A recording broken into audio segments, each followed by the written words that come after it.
What's going on, everybody? Welcome back to the Nerdy Mark channel. I'm Sid, a very tired Nerdy Mark, but nevertheless, I still have your NXT and 205 Live review for this week. So, this episode of NXT and 205 Live, I'm just going to talk about the matches. I'm not going to talk about any promos. So we're just going to talk about all the matches that happened across both shows because we do have the semifinals of both the Dusty Rhodes Classic as well as the Cruiserweight Tournament. So let's just dive right in. And let's begin with NXT, where we kick off with Mustache Mountain versus the Forgotten Sons. We have Tyler Bate and Wesley Blake starting things off. Sons do take control pretty early on. Trent Seven comes in, hits a flurry of chops onto both Cutler and Blake, which looked fantastic. Feint kick and DDT combination by Trent Seven and a counter suplex as well looked amazing. Seven and Bate are just fantastic to watch in the ring. They are a treat to watch in the ring. I don't understand why they still haven't put the NXT UK tag team titles on them just yet. They absolutely need to in the near future. Seven's knee is targeted because, that's been pretty much a weak point for Trent Seven across his career, so that kind of sucks. Wesley Blake takes advantage and gets Seven's knee in a spinning toe, and then Blake hits the figure four, but of course Seven does reverse it. That was pretty cool. Double clothesline knocks out both Cutler and Seven. We have Tyler tagging in and showing off his speed and strength. Hashtag big strong boy. Double airplane spin by Tyler Bate, which looked amazing. His back does kind of give out a little bit, but it still looked really good. Then he goes for the shooting star press, but misses, and then hits an exploder though on one of the Forgotten Sons though as compensation. And then Bate goes for the shooting star press once again, and this time it does connect. Bate does hit a corkscrew off the top of the rope. Seven does tag in. They hit a double team, but Riker gets involved, and finally his distraction does help the Forgotten Sons get the victory and advance into the finals of the Dusty Rhodes Classic. So this was a pretty decent match. Still not sure what Forgotten Sons' place is in NXT in the tag team division, but hopefully them possibly winning the tag team titles at TakeOver might enhance their characters a little bit more, but we'll see. It's now time for a women's division match. We take a little break from the Dusty Rhodes Classic to focus on other angles going on, and one of the biggest angles is Io Shirai versus Bianca Belair in a match to determine who's going to face Shayna Baszler at TakeOver New York. This is a pretty good match. I really liked it. Shayna Baszler is on commentary and actually does a pretty decent job. They are pretty repetitive because most of it is just that Io Shirai is a nobody from Japan, and she's already beaten Bianca Belair, so she doesn't really care. A lot of good stuff here. Bianca showed some disrespect here on in the beginning to Io Shirai.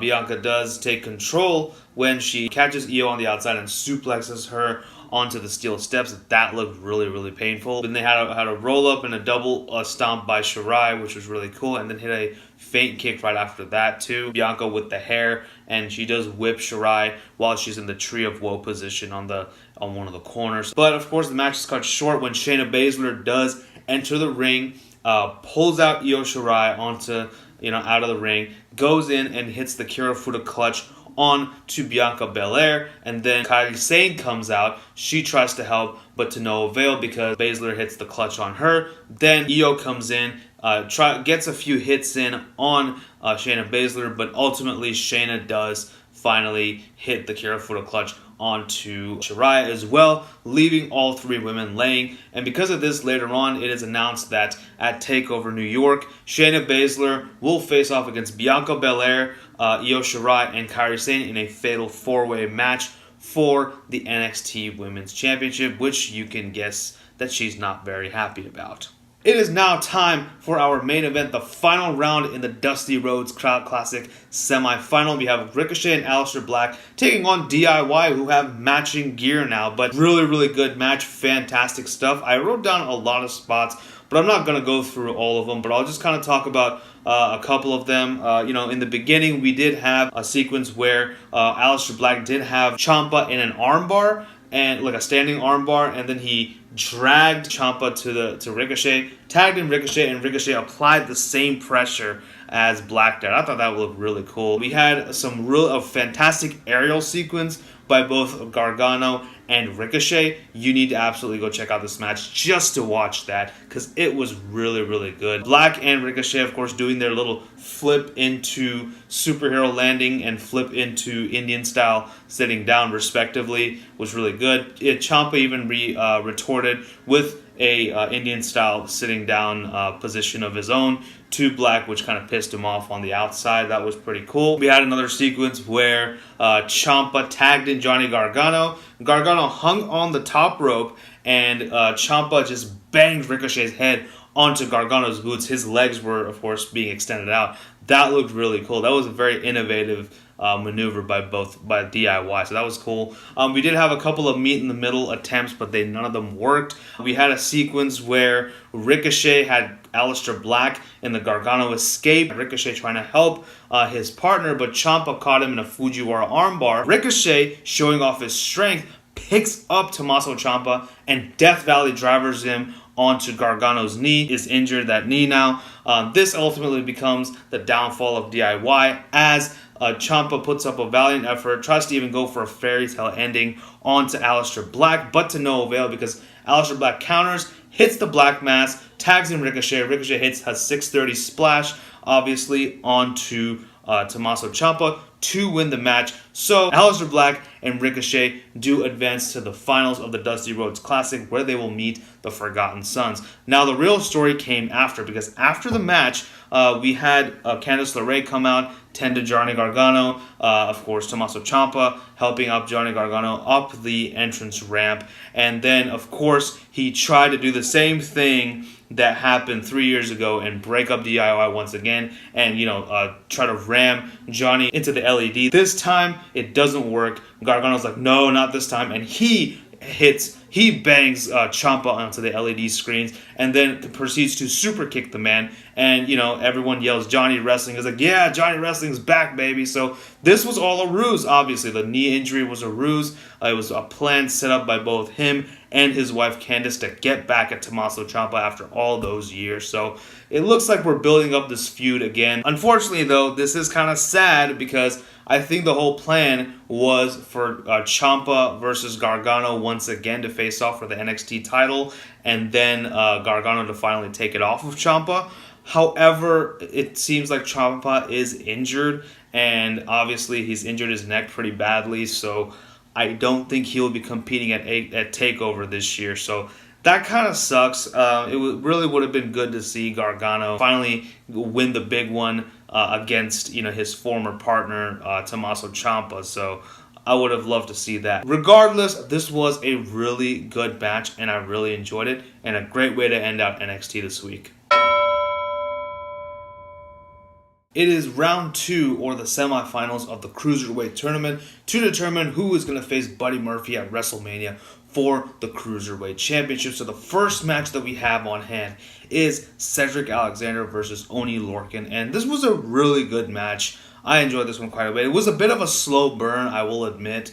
However, Cedric Alexander is pretty fast-paced in the ring, so he was able to kind of speed it up a little bit. Started out very, very technically. Lorcan did put Cedric in a rest hold, so we had rest hold city, bunch of covers initially, quite a bit, a lot of chops by Oney Lorcan, which were pretty loud, so I would love to see Oney Lorcan versus Walter in a chopping match. Triple H, make it happen. Cedric did try for a lumbar check early on, but Lorcan did block it. It was really, really good. Neuralizer by Cedric Alexander, and then it was followed by a springboard flatliner. That whole sequence was absolutely amazing. Running blockbuster by Oney Lorcan followed later on, which was really, really good too. Both men tried to hit their finishes, but they just can't, because Lorcan tried to go for the half and half suplex, but as Cedric blocked, Cedric tried to go for the lumbar check, but his abdomen kind of was giving way. Great sequence by Alexander in there, complete with a Michinoku driver to, top it all off, which was just beautiful. Alexander proves again why he's such a force to be reckoned with in the ring. I just wish he was a little bit more interesting as a character. But anyway, Alexander kind of acted a little bit heelish again. And one thing that I do have to point out, Oney Lorcan was wearing red trunks and red boots. Someone literally said, "You suck, red pants." Are you serious? Are you kidding me? Oni Lorcan is one of the greatest wrestlers I have ever seen in my life, okay? He may not have an amazingly interesting character or anything. He may just be a straight-up babyface, and he's just a really technical wrestler, a la Cesaro, for example. But he does not by any means suck. But then again, this is the same person who would rather watch Braun Strowman, beating up a poor defenseless red sports car, which is just a segment to plug in their new action figure in which Braun Strowman destroys a car. So there's that. That was just ridiculous. I could not believe anyone would say Oni Lorcan sucks. They obviously do not watch enough NXT. Please do yourself a favor if you are not watching it, and watch some of Oni Lorcan and Danny Burch's matches, because they're fantastic. The match did end, however, when Alexander kicked out of a half-and-half superplex off the top rope, and then he transitioned into a lumbar check to win the match. He beats Oni Lorcan, and Cedric Alexander is going into the finals to face off against the next match's winner. So let's find out who that is. Our second and final match of the night is the last match in the Cruiserweight Tournament semifinals, and it is Tony Nese taking on Drew Gulak. Now, these two have had some history, because last year, at this same time, Drew Gulak pretty much owned Tony Nese, and that's kind of his gripe now, Tony Nese's gripe. He comes in, he doesn't even count as abs, he goes in and laments about how Gulak will not own him this time around. So, if that happens or not, let's find out. Let's dive into this match. Gulak did put Nese in a rest hold, so rest hold city once again. So, an arm drag by Drew Gulak, which was transitioned into an arm bar by Tony Nese. That was good stuff. Nese did drop kick Gulak out of the ring, and then went outside the ring and hit him with a super kick onto the abdomen, which was a fantastic sequence. I have to say though, Tony Nese, as we will find out later on, as I keep talking about some of the spots, is one of the most intelligent wrestlers I've ever seen. Now he, obviously he does a lot of showboating with his abs and his arms and all that good stuff, but that man, when he's in the ring, he can freaking wrestle. I think he just might be my favorite cruiserweight. I don't know. I think he is. What about you? What do you guys think of Tony Nese? Let me know in the comments. We did have Nese converting a rest hold into a suplex, which looked good. A lot of innovative submissions by Gulak before that, including a lot of hair pulling. There's a lot of hair pulling in this match by Drew Gulak. He pulls on Nese's hair, pulls on his beard, which is why I keep mine clean shaven. Gulak did kick out of a split-legged moonsault, which looked a little bit awkward. Gulak did even drop kick Tony Nese at one point. He's all about no fly zones and no top rope maneuvers and stuff, but a drop kick where he has to get off of his feet, that was pretty cool to see Drew Gulak of all people hit a drop kick. So that was pretty cool. Gulak did get the Gulak onto Tony Nese, but he transitioned that into 2 consecutive power bombs. Gulak did. Nese did hit an open palm strike on the top rope, transitioned into a Hurricane Rana, went for a 450 splash, but did miss wildly. Good counter for counter sequence followed after this, which was really cool. Nese wasn't the Gulak, but breaks out of it really masterfully. His ring awareness was just fantastic in this. Again, go watch this match to see what I'm talking about, and also to see why Tony Nese is becoming one of my favorite cruiserweights of all time. So that was good stuff. Gulak, did avoid the running Nese, and he hit a clothesline. Nese did get into the Gulak once again, but he used it to his advantage. So Nese was in the Gulak, and kind of what he did earlier, he rolled towards the ropes and got both his feet on the ropes,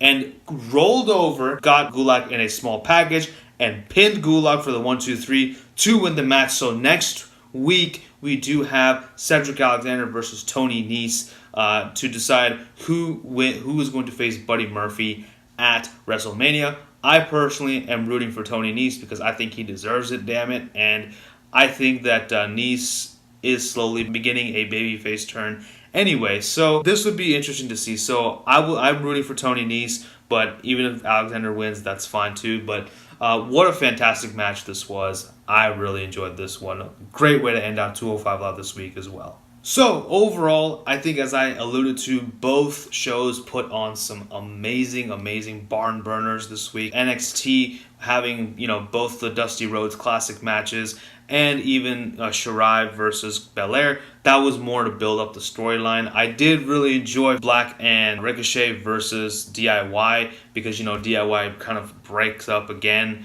and especially that ending, angle. Which, I mean, again, I'm still sad about because Ciampa most likely won't make it to TakeOver this year, so that kind of sucks for Tommaso. But hopefully he gets well soon. But I still liked it. I thought it was a great way to set up, the fact that Gargano still needs to exercise his demons in the form of Tommaso Ciampa. So that was cool. 205 Live, as I mentioned, Nese versus Gulak. Great match. Again, I'm gonna say it. I know I said it already, but I'm gonna say it again.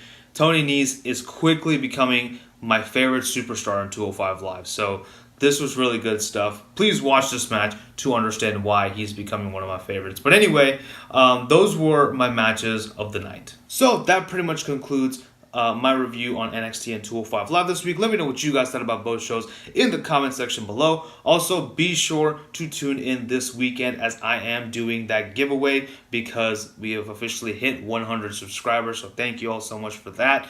But details on the giveaway and everything will happen this weekend. So like I said, stay tuned to the Nerdy Mark channel for that. But until next time, don't forget to like, share, and subscribe. Follow me on social media and tell your friends about the Nerdy Mark and all that jazz. Thank you once again for 100 subscribers. Here's to the next 100. Here's to the next 1,000. Here's to the next 10,000.